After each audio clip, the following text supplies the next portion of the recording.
Today, we have the privilege of interacting with someone who has demonstrated all these qualities through his remarkable achievement. We are honored to have you with us, Mr. Rajah, who has secured All India Rank 7 in the UPSC Civil Services Examination 2025. Sir, on behalf of everyone present over here, I extend a warm welcome to you. Thank you. First of all, heartiest congratulations on this outstanding achievement. Securing AIR-07 in such a competitive examination is truly inspiring for thousands of aspirants across the country. Thank you for taking the time to interact with us today. Sir, to begin with, could you briefly tell us about your journey and the motivation that inspired you to pursue civil services? Yeah. So I'm Rajah Mohaideen. I'm coming from Chennai, Tamil Nadu.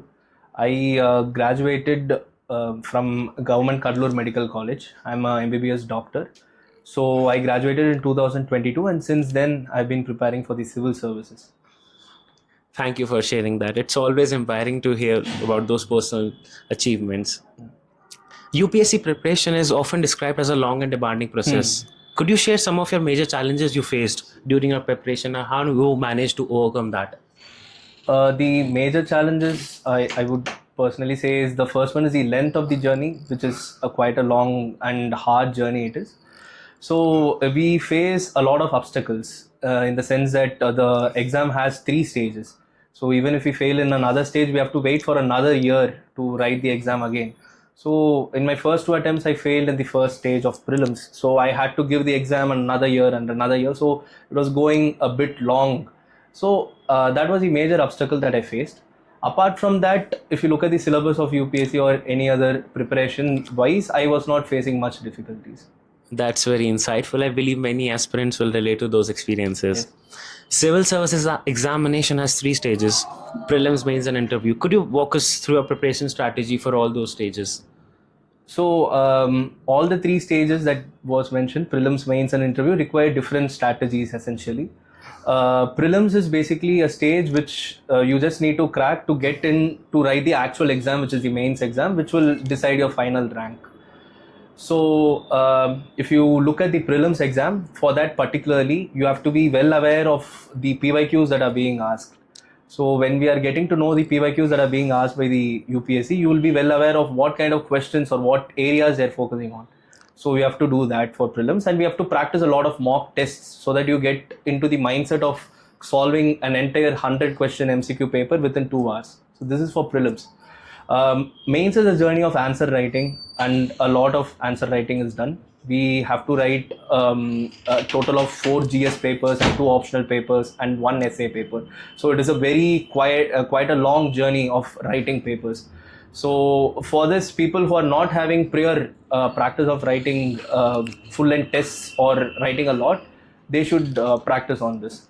And for the interview stage, it is about you having a very good personality and how confident you are in talking or in conversation and in conversing with a lot of people. So for this, I think it should not be done post mains, but it should be done across all the 3 stages where you have to hone your personality for the 3rd stage. Thank you for explaining that so clearly. I'm sure this will be extremely helpful for aspirants who are currently preparing. Moving slightly beyond the examination itself, as someone who will soon enter the public service, what do you think that some of the key governance challenges India needs to address in the current years? First thing I would say is the advent of the new technologies that are coming up, AI, and how well we'll be adapting to it, and how well will public service be adapting to AI. That would be a major challenge that we have to look into.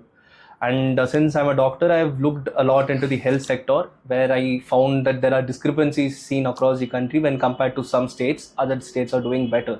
So I think we should bring in a uniform nature of health, which is being provided across the country. That's very thoughtful perspective, sir, and an important point to reflect upon. Last, I have one question which many aspirants will relate to.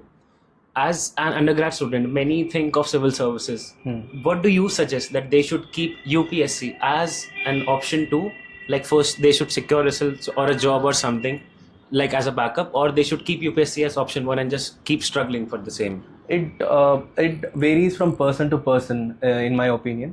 Let's say your goal is very steadfast and that you just want to do the civil services, then I would suggest that you go on with it without having a plan B also. That is fine.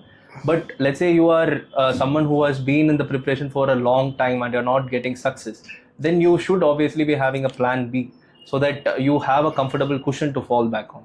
Okay. Thank you so much for the valuable words, sir. Thank you. It was truly pleasure interacting with you today.